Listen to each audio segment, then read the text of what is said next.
What's going on, everyone? Today we have a very special guest today, someone who is brand new to everyone that we have featured in the video. We're gonna have them do introductions in a little bit, but we're going to talk about today what makes you stand out as a PGY2 candidate.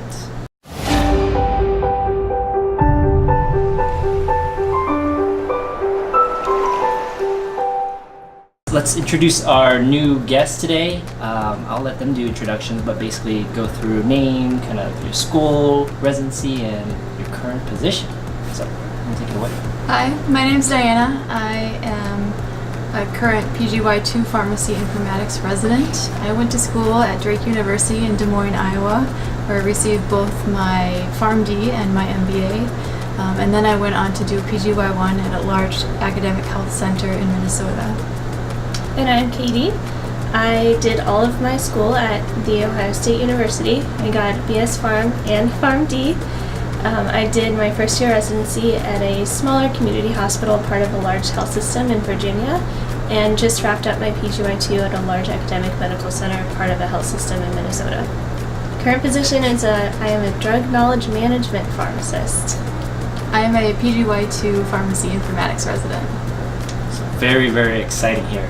Okay, we're gonna ask them a couple of questions, and the emphasis of this video is gonna be about them, so I'm not gonna talk a lot. I'm just gonna ask them questions. So let's start with some basics. Everyone's always interested about informatics. You know, why you got into informatics, what interests you about it, and when did you really know that informatics is where you want to go. So if you can kind of give the folks out there kind of a feel for what attracted you to informatics, and maybe when you found out. Who wants to start? Who do you want? I guess I'll go. I talked about this in a previous video, but essentially I, throughout school, was an administrative intern at a large academic medical center in Ohio, and really enjoyed my time there, but decided to kind of move away from that as I was looking at residencies. Went to more of a community-focused hospital. When I arrived there, they had just came live with a new EHR. And I, funnily enough, was the person that knew the most about that, was the only person there that had previous experience with that EHR. So I kind of became a knowledge expert and found that I really enjoyed that. Was able to do some process improvement throughout my year there. And probably about September-ish of my PGY1 years when I decided that informatics was something I wanted to pursue more seriously. And I guess the rest is history. So, but what I like about it really is problem solving and continuous improvement, and really talking with people about how we can make their lives better, clinical pharmacy, how we can make them more efficient at their jobs. So that's what I like. Okay. Yeah. And my story behind informatics is I guess when I graduated pharmacy school, I really thought that I was going to go fully in the clinical route. I really thought that I was going to do a PGY2 in like critical care or oncology or something. But as time went on and I was able to really evaluate what my interests are and what my skills were, I really found that what really makes me tick is being able to solve a problem and to improve something that's maybe not working so well.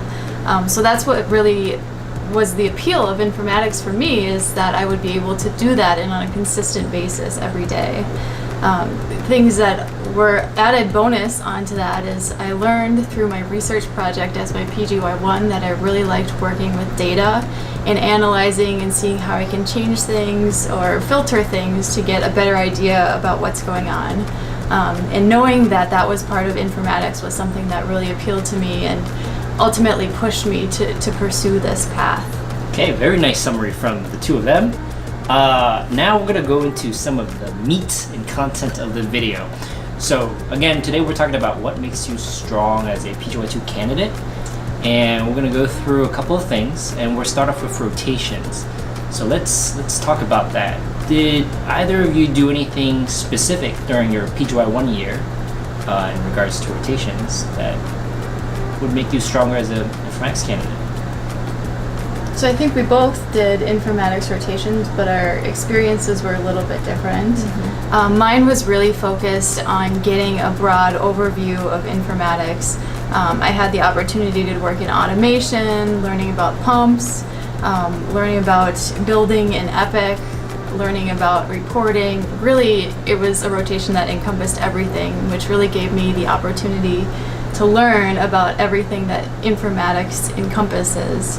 Since where I was had such a great program and had so many opportunities and so many informatics pharmacists, it was really easy for me to get a broad overview. If there was anything that I even had a small interest in learning more about, there was somebody that I could email and say, hey, I want to learn about this today, and I really had a great opportunity through that. Yeah, I think you had basically like a 4-week residency, mini residency. Yes. Yeah. That rotation was 4 weeks? Yes. Must have been busy. Okay, cool. Yep. So I did also a rotation, but it was admin/informatics, and I was able to do mine before mid-year, and I think you did yours after mid-year. I did, correct? And mine was, luckily, one of our sister hospitals was coming up live on an EHR that month. So I was able to go over to that hospital and help with all of their pre-live activities, setting up med list, doing some workflows. I also did a lot of the cutover planning, and then helped on the day of cutover with scheduling all of that, making sure we were transcribing meds from the old system to the new system on time and everything. My rotation ended the day before go live, but I came back the next day to see how it went. So that was my experience. I was really lucky to get that. But other than that, in my P4 year, I didn't have any informatics related opportunities, but for those of you who don't have opportunity, I would say an admin rotation or a med safety rotation would be really good places to start. And then I think we'll talk a little bit about projects later too. So. And we'll get into that.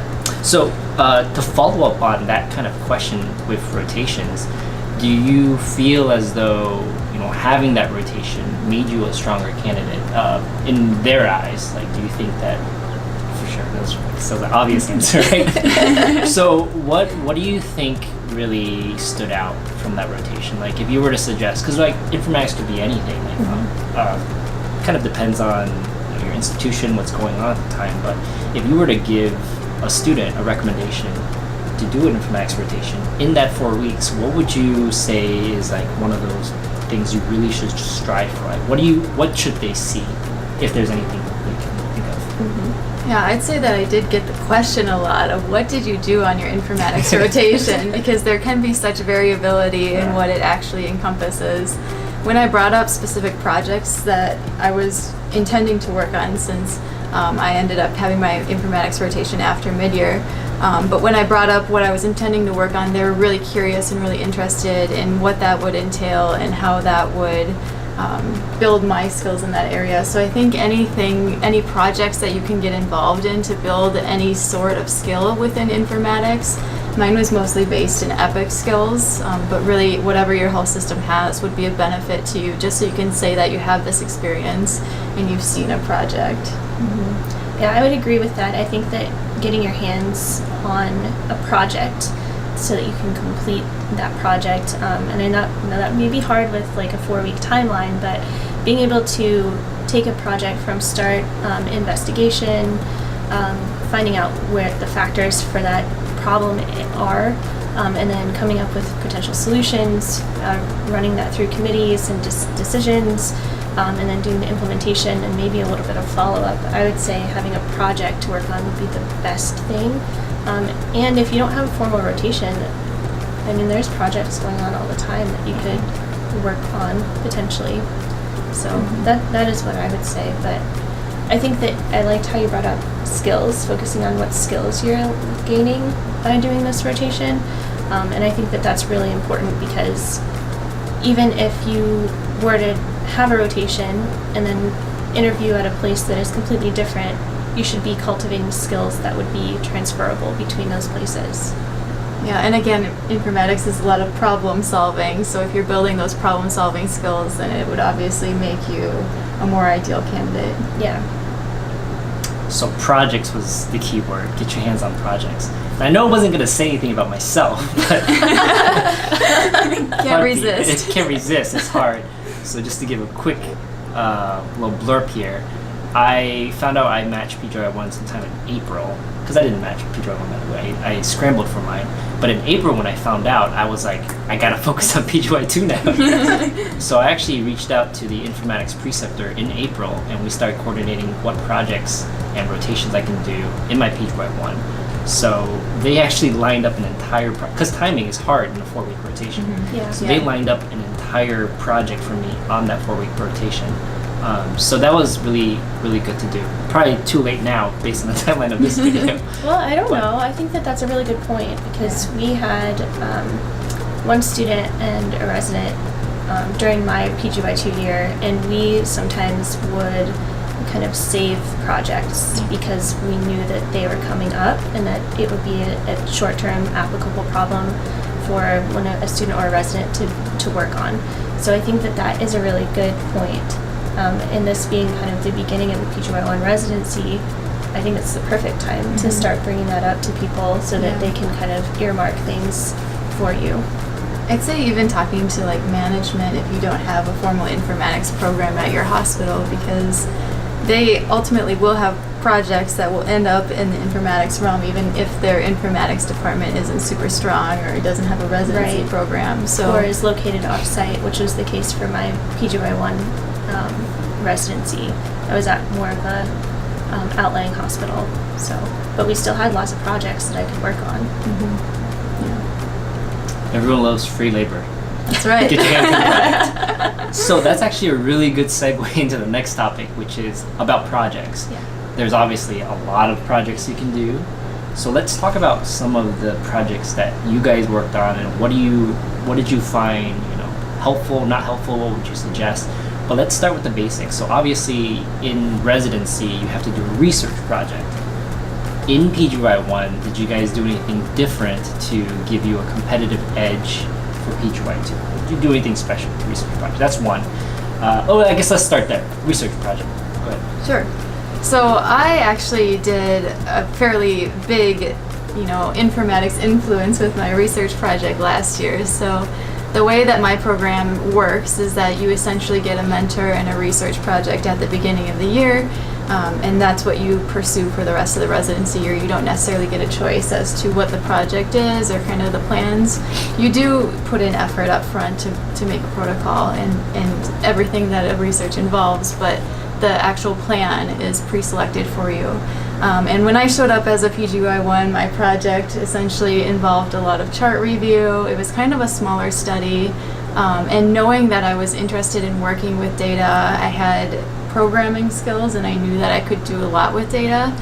So ultimately I worked with my research mentor and I said, I know that this isn't something that you've ever done before, and it probably makes you a little nervous for us to completely deviate from where what your skill set has been. I think that we could really take this, do more of a data pull, and kind of make all of these calculations based on using our programming instead of having to do chart review in order to get the data that we're looking for. So that's ultimately how I took my research project, knowing that data was something I was interested in and knowing that I had a project that was amenable to that.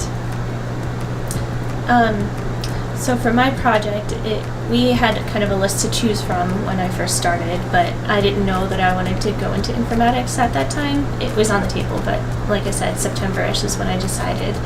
So my formal research project didn't have anything to do with informatics, but each rotation that I was on, essentially I came across workflow problems, and so I picked up these informal projects throughout the year. And one of those is the presentation that I gave during my PGY2 interviews.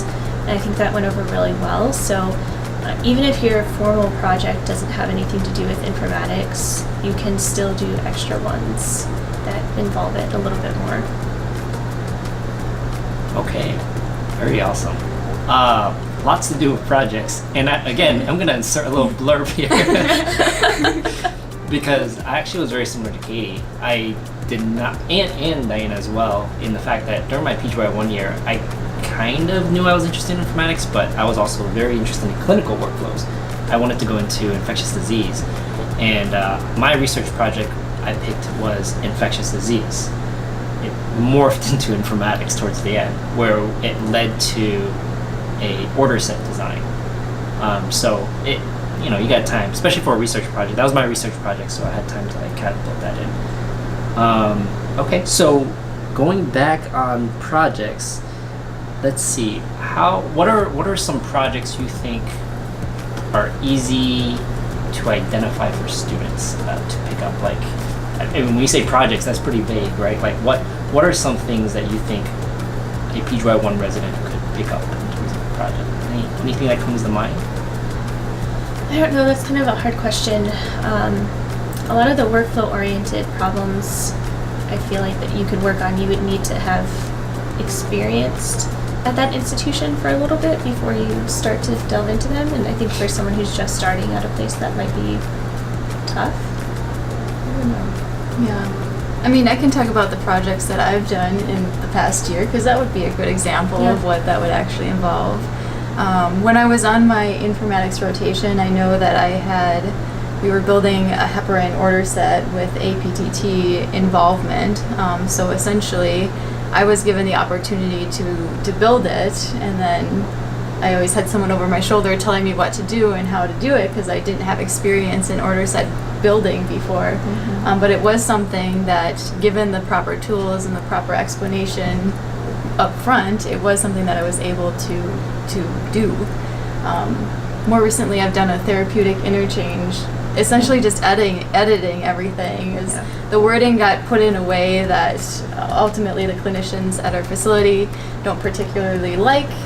So I ultimately had to go back into every therapeutic interchange that we had and redo the wording. Although it wasn't a very glamorous job, it did give me a lot of experience in how to fix problems and where things are located and how things really interact within the electronic health record. So it was a good experience, and is definitely something a PGY1 without any informatics experience could do. I think that brings up a good point, that if you have like a short time to do a project, making an improvement on something that already exists would be something that's really definable and achievable for a short-term project, something like the therapeutic interchange edits.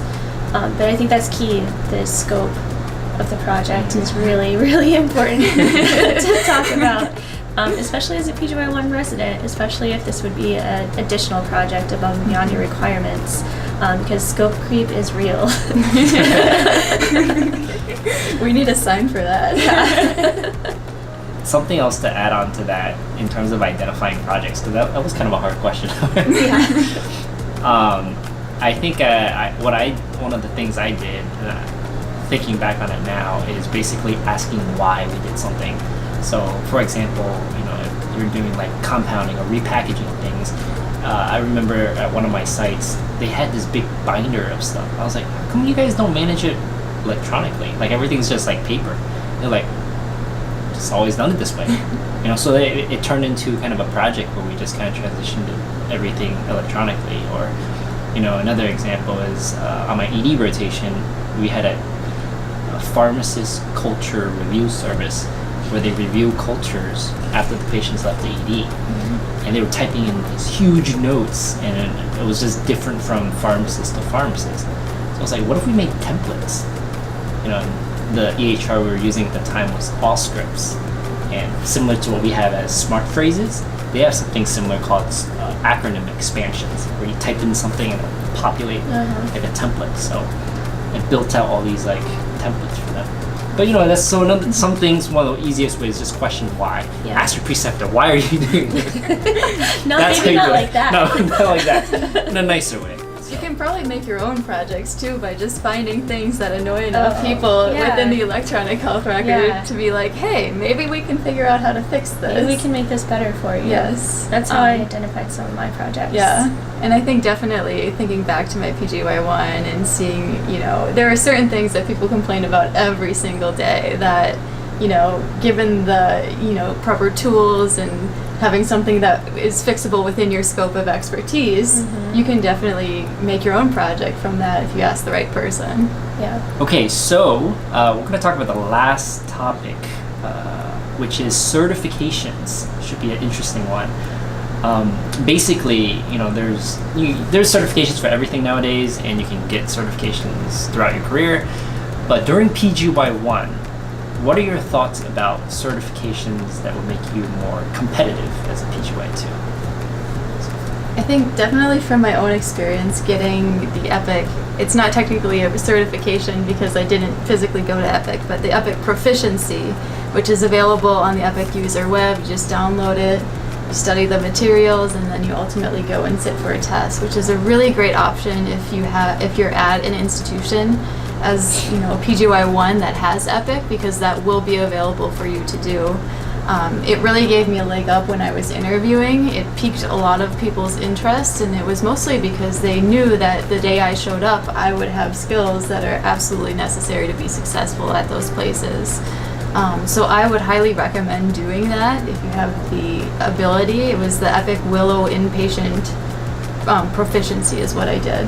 Yeah, I think that is really good to have. I will say that some PGY2 programs, that is part of their orientation. So to get that done and out of the way, and like you said, step there, like day one, already have that is really great. The other thing is some PGY2 programs will send you for a certification. So that can be a repeat for you. If you do get the proficiency during your first year, you would have to go sit through all of it again in EPIC, but I think then it would be worth it. Yeah, I don't think it would be the worst to just have a reiteration of those skills, that if you do it earlier in the year and don't use it until you get to your PGY2, then... Yeah. So I think that would still be really valuable. I don't know, Brian, you have a lot of these things written on here, so I think that's the biggest one for sure. But Brian, what is MAD ID? What is this? That's the one I did. That's why I put it on there. What is that? Well, before we get into that, just not to date myself, not that I'm that much older than you guys, but when I applied to PGY2s, there was only 16 programs. Only 8 of them were accredited. I can tell you, and this is only a couple of years ago, there was only one, I think maybe 2, but I think it was only one or 2 programs that offered you to send you to EPIC certification training. And it was like the hugest selling point out there. Mm-hmm. So it's definitely really huge. And even now, when I see people have EPIC certifications in PGY1, or some students, I met a third year at mid-year last year that got sent back for EPIC certification. Oh, wow. Their institution invested in them, third year. So I was like, it's very impressive, and like you said, you learn skills that you can just immediately start work. Mm-hmm. It's really great. So I definitely agree with all those points. It's a great certification. Mm-hmm. To talk about some other ones, MAD ID is basically making a difference in infectious disease pharmacotherapy. It's one of 2 antimicrobial stewardship certificates in the world. That might be exaggerating, but definitely in the States. But it's one of 2. SIDP is the other organization that offers it. MAD ID is another organization that offers there. So those are like the 2 certification trainings you can get if you want to do antimicrobial stewardship. That was just another way of like certifying I'm not just informatics, I'm clinical, and especially I'm doing infectious disease. So I'm not really sure if that's going to make you competitive for PGY2, but I just did that for other reasons. It's not going to hurt you. Yeah, it's not going to hurt you. Yeah. It was good. Other things that I saw other, I guess, colleagues, what they have done was things like Lean Six Sigma, which is always great in our field of work. PMP, because we do a lot of project management, and then CA HIMSS. I think Rilwan had it during PGY1? I think he had it beforehand. Before PGY1? Oh, I don't know. I think he got it during, because I think it was on his... Camera overheated. We were in the middle of figuring out when Rilwan did his CA HIMSS. So if Rilwan's watching, when did you do your CA HIMSS, Rilwan? That's what we want to know. That's the question. Okay, so we're going to talk about one more thing, one last certification that might be beneficial, which is PMP. I'll let you guys make any comments you want about PMP. PMP is Project Management Professional, and it's one of the 8-ish, I think, a lot. certifications offered by PMI and Project Management Institute. My opinion, actually, I've been looking into getting one of these. I'm not sure which one I would get. I think it would be really advantageous because you will be doing a lot of project management. That's something that's emphasized in the new competency areas, goals, and objectives for PGY2 Informatics, that Diana gets to take advantage of. Sure I do. did not. So you'll get some of that through that. But I guess the real question is, I'm not sure how long it takes to complete these, and if it would be feasible for just starting PGY1 to be able to get through it before mid-year or maybe before the end of the year. And I think that's something that's really important to look at for any certification that you're thinking about getting. Would the timeline allow you to be more competitive for the PGY2, or what kind of opportunity cost would you be taking? What would you be missing out on if you do a lot of certifications and use that time instead of doing hands-on projects? So in my opinion, it would be better to do hands-on projects than a lot of theoretical certifications. Yeah, I would agree with that. The more hands-on opportunity that you have, probably the better off you are going to be at doing these skills and actually practicing these skills than having a theoretical knowledge that this is a good thing to do. I think that is also a good segue into, if you do a lot of certifications and you do a lot of things during your PGY1 year, that could detract from the clinical experience that you're intended to get during your PGY1. So I would recommend being really cautious and really picking what you think is most important to make you a competitive candidate. And that may be different for each individual, and there's no one formula that will ultimately make you a strong candidate, but it is not only doing a certification or doing a project, but also being a good clinician, because ultimately that's what your PGY1 is focused on and what you need to be good at in order to be an excellent informaticist. Yeah. In pharmacy informatics, the pharmacy part comes first. That's where our value comes from, understanding why we do the things that we do in the pharmacy and the med management process. And PGY1 is a big part of that, I would say. Yeah, everyone has to do a PGY1 to do a PGY2 in informatics, and there is a reason behind that. I have nothing to add. Those were very spot on points. So very something to consider, not to undermine the title in itself, but very important to do all your other stuff as well. Opportunity cost is very important. Just focus on where you are in your career, and know that there's many, many years ahead of you. Okay, we're kind of wrap this video up. I'm sure there's a lot of questions because we just briefly scratched the surface of all the things you can do. In a couple of months, we'll probably release a video about how you can be competitive during mid-year. What were we saying? Yeah, I think it maybe what should you be looking for in programs, like how to triage, how to set up your time at mid-year. There's a whole strategy. Oh, yeah. There you go. There you go. That's what we're going to talk about. They know. So, a couple months, we'll release that video. If you have any questions, make sure to leave them in the comments below. Don't forget to like, comment, and subscribe. All right, guys. Until next time. Hey guys, thanks for tuning in and watching the video. If you like the content, definitely hit the ImproRx button over to your left to subscribe, and definitely check out more videos over here to your right. Now, as always, if you have questions, comments, and even better, suggestions for future videos, definitely let me know in the comments below. Otherwise, until next time, guys.